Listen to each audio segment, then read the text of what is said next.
A day in a life as a tourism student. So guys, meron nga pala kaming activity dito sa subject namin na accommodation, which is magche-check-in daw.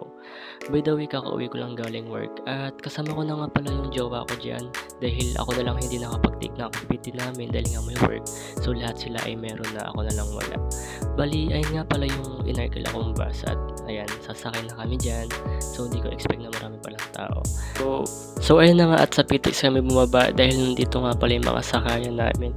So guys, kasama ko yung mga classmate ko dyan kasi may activity rin kami na gagawin, which is sa amin na yun. At ang kagandahan nga dito sa PTEX, may pa-transition. At ang kagandahan nga dito sa PTEX ay may bago na silang LRT na masasakyan na mas mapapadali yung biyahe nyo. Ayun ang ganda-ganda at kabago-bago pa nga. Uy, sino ka? Lumayas ka dyan. At ito na nga, sumakay na nga kami. Bali, dalawa pala na yung sinakyan namin dyan. After LRT is nag-MRT kami. Hindi ko na na-videoan, sorry guys. By the way, dito nga pala sa QC yung napili naming destination ng aking jowa na staycation. At dito lang yan matatagpuan sa M-Place Resident, Panay Avenue, Quezon City. Yes! By the way guys, kung wala kayong time mag-prepare ng pagkain nyo para sa staycation, meron man ditong food bazaar sa harap ng tower. At meron din naman mini mall na mabibilan. So sa tower din nga pala kami na-assign. Uy, ayan, papasok na ang person. Sino ka dyan? By the way guys, ito yung makikita nyo pagpasok nyo ng tower. Grabe ang ganda. Shit. Tignan mo naman kung gaano kalinis. So, andyan nga pa yung mga classmate ko na nag-wait din. Picture-picture na sila dyan. Grabe guys, ang linis dito. Nakaka-relax talaga. Parang kang nasa luxury hotel. Uy. At dahil tapos na kami ng mga classmate ko sa aming activity is, ayan, for the check-in ng person. Gwapo mo naman dyan. Sino ka dyan? Uy. By the way guys, pinakita ko nga pala dito yung form namin sa reservation namin para sa aming unit and binigay ko na nga pala yung valid ID ko. Yung valid ID namin dalawa. Huwag na kayong By the way guys, huwag niyong kakalimutan yung valid ID nyo kasi ang importante niyan. Lalo na kung aalis talaga kayo at mag-check-in. So by the way guys, i-pass forward ko na lang kasi medyo matagal-tagal tong transaction namin ni Kuya dito. By the way guys, umakit na nga pala kami ng elevator. At nasa 9th floor nga pala ang aming room or unit. Ding dong. Diba? May sound effect, di mo kaya. At by the way guys, sa 9:30 nga pala kaming room naka-assign. At pagpasok mo nga ng unit ay ito na ang inyong makikita. By the way guys, marami nga pala silang unit na pwede nyong pagpilian. Kaso ang unit na nakita ko at yung nagustuhan ko is ito, yung may pa-big screen sila. Yung ibang unit naman ay may mga only PS4, PS3, tapos yung mga parang ang light lang sa mata. Pero ito ang gusto ko, ayoko kasi na mag-cellphone kami o maglaro. Gusto ko yung time namin is para sa isa't isa lang talaga. So ayun nga pala guys, yung aming higaan. By the way, pwede kayo mag-add ng packs dito for only 300 pesos lang guys. Pakamura nga pala ng mga nila dito. Hindi kayo mabibigitan at perfect na perfect to sa mga barkada na naghahanap ng mga murang staycation o sa pamilya. Meron nga palang heater yung CR nila kung nilalamig kayo. At ang lamig naman kasi talaga guys. At ang bango dito, ang linis. Grabe guys, nakakabitin kasi one day lang naman yung reservation na inanosan. Bali may mga gamit nga pala kayong ditong mga ref at microwave, rice cooker, coffee maker. Pwede rin kayo magluto dito guys. Pwede kayo magdala ng mga lulutuin nyo kung na mamahalan kayo sa bilihin sa labas. Ayan, maraming mga gamit dito. So clean as you go na lang guys. At by the way, naisipan ko nga palang lumabas kami ng anong oras na ng gabi. Kasi may nakita ko ditong bar, yung The Beach. Ayan guys, kasi ang gaganda ng tugtugan dito sa labas pero per reservation yata yung pagpasok dito at mukhang mahal. Kaya hindi na lang kami tuloy. At humanap na lang ng bilihin pero wala kami nabili. Nakita ang bilhin kasi anong oras na ng gabi. Kaya naisipan na lang namin bumalik ng room or unit namin guys.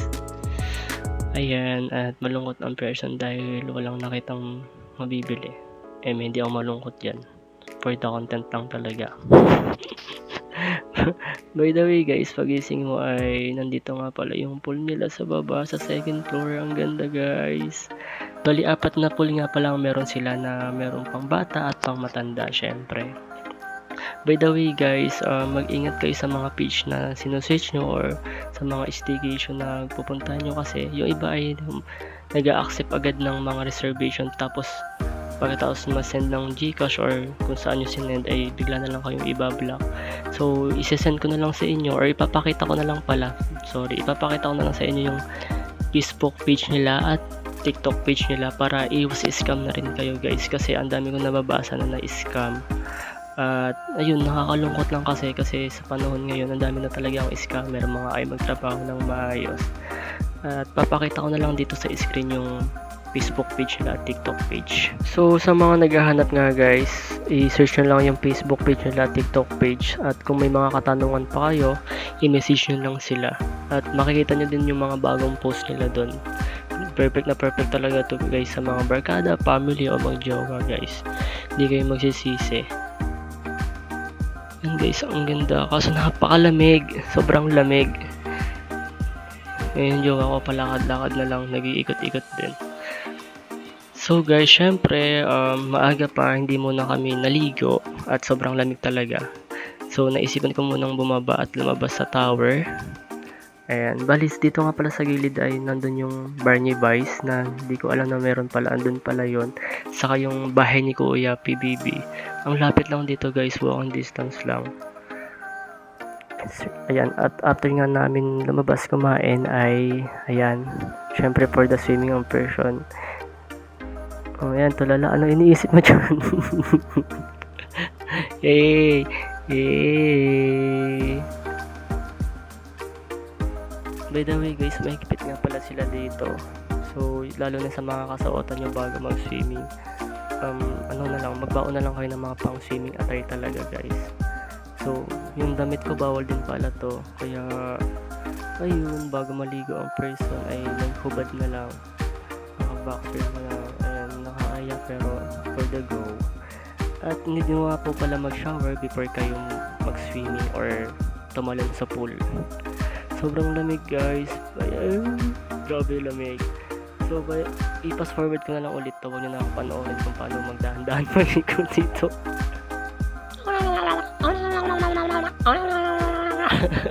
Ayan naman yung sound effect. Pero grabe talaga, sobrang lamig guys. Parang may yelo kasi wala naman din masyadong araw that time. Grabe, sobrang nanginginig talaga ako sa lamig. Halos nung pagtalbog ko biglang ahon talaga ako sa sobrang lamig guys. Kaya kung sa inyo, magbaon na lang kayo talaga ng pang swimming basta magbaon na lang kayo ng swimming attire nyo, ganun. Grabe guys, sobrang lamig as in. So wala nga pala masyadong naliligo, kaya solo ko yung 4 na pool. Grabe, ayun talaga. Pagtalon ko, nakikinig talaga. Huwag nyo panoorin. So fast forward na lang ulit tayo guys. So ayun nga pala, may mabasa kayong instruction bago kayo mag-checkout. Yung susi, make sure nyo na iwan yun sa rep at malinis talaga guys, kasi policy nila yun. Ayun yung basura namin, syempre itatapon ko yun sa basurahan mamaya. So make sure nyo na ilalak nyo pala yung pinto bago kayo mag-checkout or umalis. So ayun guys, nakakabitin talaga. Grabe, babalik kami dito. Ang saya dito guys, ang sarap. Marirelax ka talaga. So ayan, make sure muna na walang naiwan. Tingin, kung baka kasi may naiwan, syempre di ka na makakapasok kasi nga ilalak mo at nasa loob yung susi. Ayan. Yan, make sure nyo na sara talaga. So ayun yung basura, bit namin natin napon. Uy! Ayun na, at once to check out ang person. Ayun po, mag-check out po kami. Ayun, tinanong ko anong unit, may buti na lang nagpapayag nga sila mag-video kasi kailangan ko talaga to for educational purposes guys. So ayun, dito password ko na lang ulit yung pag-check out ko.